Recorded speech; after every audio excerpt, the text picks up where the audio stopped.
May 25th, 2016. The time is 6:30 p.m.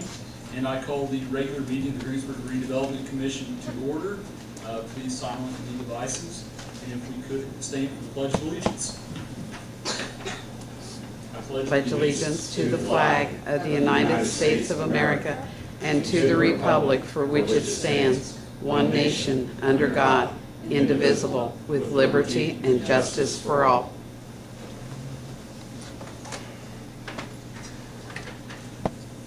Please have roll call. Adam Wetzel. Here. Carol Poland. Here. Ken Dornick. Yes. Diana McKenzie is here. Shannon McLeod and Dave Weigel are absent. Thank you. Did everyone have a chance to look over the minutes from April 27th?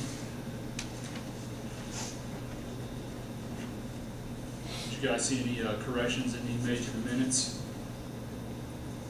If not, the minutes will stand as approved, as presented.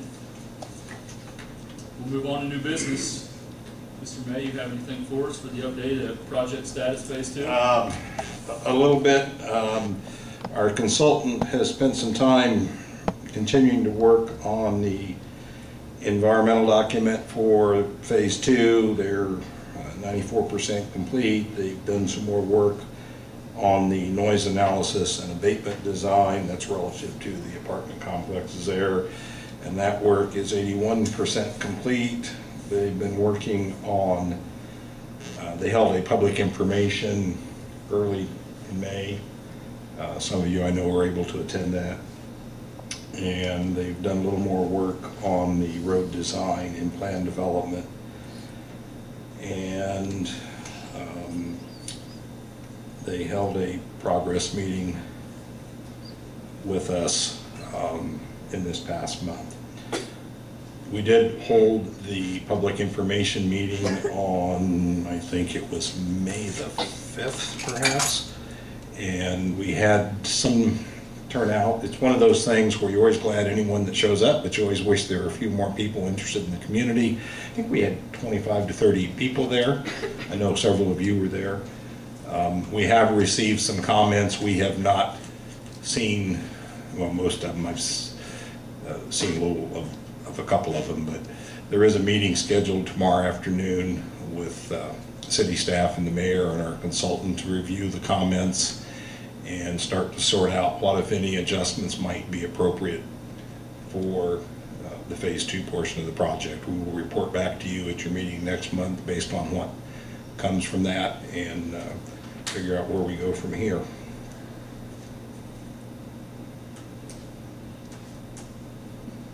Anything else? Anything from Duke? No, When did you say that you were having that meeting? tomorrow afternoon. Our consultant will have all of the comments they've received summarized and ready for presentation to us. Do they have a time of when the completion would be of the abatement or the noise variances, all their testing? I think they're very close to a point where we know that answer. Unofficially, I've been told that we are just under the threshold for both of the apartment units. So we have no obligation per the federal highway requirements for any abatement. That's not a final official answer. That's our current unofficial answer. I'm optimistic that's the correct answer. When do you know about when they'll have it completed? I think within a month or so, they're planning on submitting the final draft environmental document. And when that draft document is submitted, nothing, in this world, nothing is ever official or complete until the environmental document is approved. But when the draft is completed, we're 99.9% of the way there. So I think within the next couple of weeks, we should know that answer. And we can inquire about that when we talk with them. I have not been informed of any potential issues, and I think if there were some, I would have heard.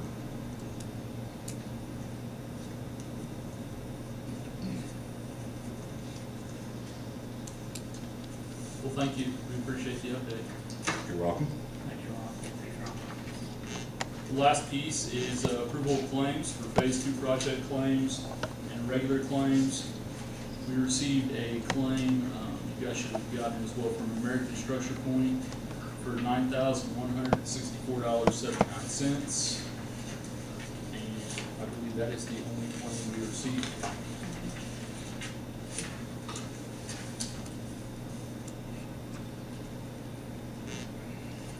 That will be paid out of the regular TIF account, correct? That's what I'm looking for a motion for. Yes. I'll make a motion to pay it out of 802 account. Second. Perfect, thank you.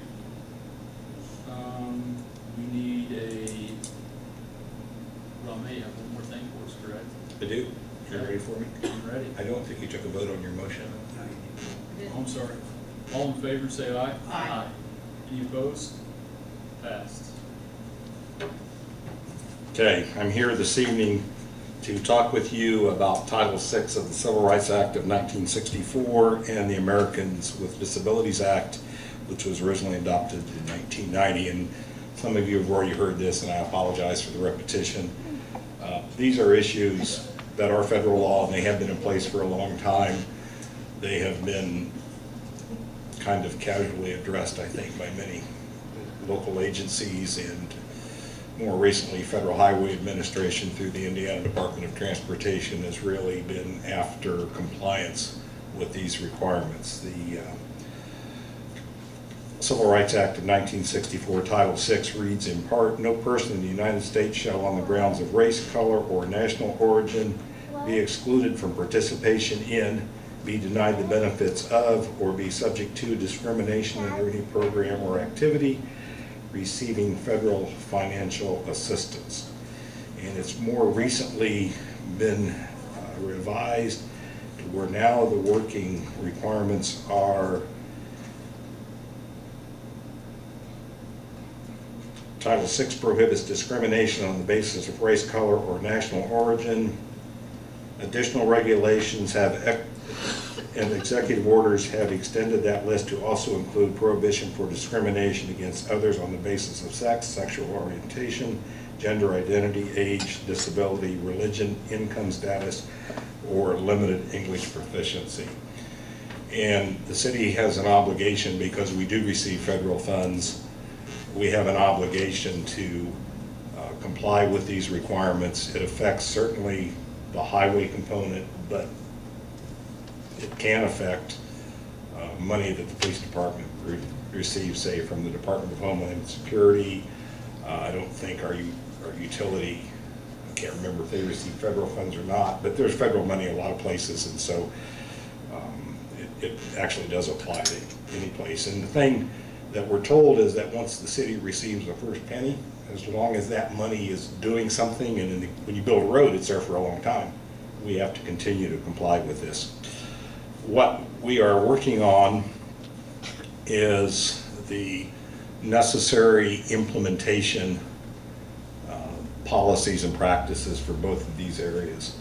A lot of it's already been in place. We do have an Americans with Disability Act policy, although I don't believe it was ever formally adopted by the city. We do have a Title VI policy, and again, I don't think it was formally adopted. So what we're working on, well, specifically relative to ADA, is formalizing the policy, formalizing the adoption, designating a coordinator, which is me, reviewing our transition plan. We have a 25-year, which is now probably a 20-year transition plan for the implementation of ADA, reviewing and updating that and formalizing it and documenting all of this so that we can report to NDOT that we are in compliance with ADA. One of the things about the Americans with Disabilities Act, it's easy for us to think about people with wheelchairs. They are certainly there, but people with vision impairments and hearing impairments are also included. And it's not just about facilities for ADA, but it's also about programmatic issues. When we develop programs, we have to consider people with disabilities so that we equally provide those services as well as other places. With regards to Title VI, we are developing an implementation plan that's going to involve training of any city employee that comes into contact with the public, so that's virtually every city employee. We're also, will invite you as a governing board of the city to participate in that training, so you're aware of what requirements we come up with. There is an issue referred to as LEP, which is limited English proficiency. We need to develop a plan for how we communicate with people that don't speak English as a primary language. And there is a requirement for something referred to as economic justice. Economic justice is a concept where we cannot take advantage of minorities or low-income people. We have to treat them with the same quality and level of service as we do anyone and everyone else. So we're developing our plan, and we're going to develop some training materials. Fortunately, the state has put some of the training materials together, and we can steal those or appropriate those from them and reuse them. We have some obligations to report goals and accomplishments on an annual basis, tell them what we said we were going to do, and then tell them what we actually did. We have an obligation to monitor any subrecipients. In other words, in this case, Structure Point is a subrecipient of federal money, and so we are obligated to monitor them. Fortunately, they also work directly for NDOT, so their programs should be in place already. That should be relatively simple. And then we also have a requirement for determining and reporting the makeup of our constituents. One of the things suggested is to develop a voluntary survey or questionnaire that we put out in all of our meetings, invite all of the attendees to complete that survey. It is anonymous, but it will report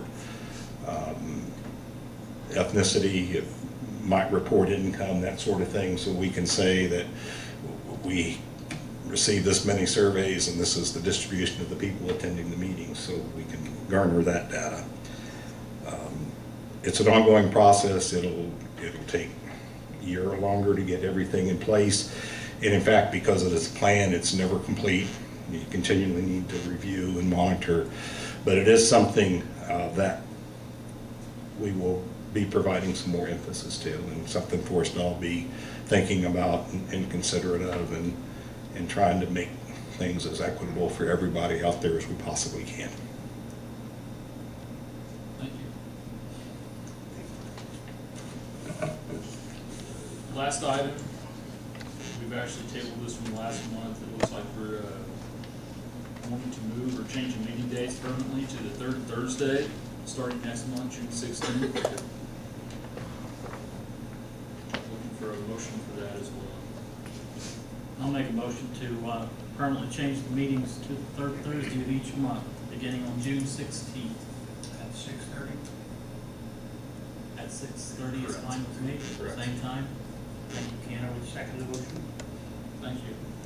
Any roll call on that? Are we okay? And a motion to adjourn? I had to take a vote. Take a vote? I had something I want to bring Okay, up to you. absolutely. Take a vote on that. Can you do a roll call vote?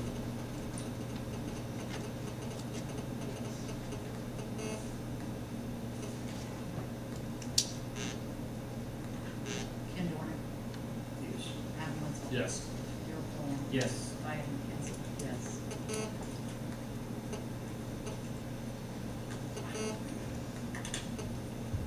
Anything else? Yes, please. And this could be for Mr. May or Mr. Mayor. Have we had any, or is there anything going as far as commercial business coming, any interest shown for the Veterans Way area? The only thing that I'm aware of, we have had an inquiry about a parcel at the intersection of US Route 421 and Memorial Way. There seems to be some interest in for want of a better term, maybe a strip mall going there. Nothing formal, nothing official, but had some conversations with that property owner. But beyond that, I'm not aware of anything else. Kind of a follow-up question. Several months ago, Mr. Copeland from EDC came to our meeting and spoke about advertising or promoting rather this area with literature. We just haven't heard anything on that since it was like this kind of flash in the pan thing that was talked about. Has anything materialized on that? Not that I know of. I'm not sure. I did talk to him. I think Adams talked to him. So we're having another meeting coming up, and that will be discussed. Did talk to Mr. Whitaker, and he's just looking at different businesses or something, trying to get something in out there. So that was more than what I thought we was doing earlier. So that's where we're at on that. Someone said if you build it, they will come. Well, we build it. It ain't coming. Somebody needs to help us bring them in. It is a good thoroughfare. I use it every day, and it's being used more and more and more. I've seen a lot of traffic come through there. I'm sure some of the neighbors have that laying on the side of their head. It's amazing. It is. It's amazing. My only issue is it's not very well lit at nighttime when you're coming up to turn on 421 there. And I always pass it. Yeah. I concur with that. Yeah, Yeah. yeah, yeah. And that's That's the only- problematic that's the because only- that's a state highway. Yeah. But, hopefully when they get something there, it'll be a little more lit too. Yeah. Yes, yes. Okay. General, I can tell you this, I did speak with Mr. Copland in depth a few months ago. I think that's what prompted him to show up and think about things a little bit. I asked him to please place the property on the website, showing that there's land available there. I've asked him a few times. Honestly, I haven't went back in the last couple of weeks and checked, but it still was not there from my knowledge.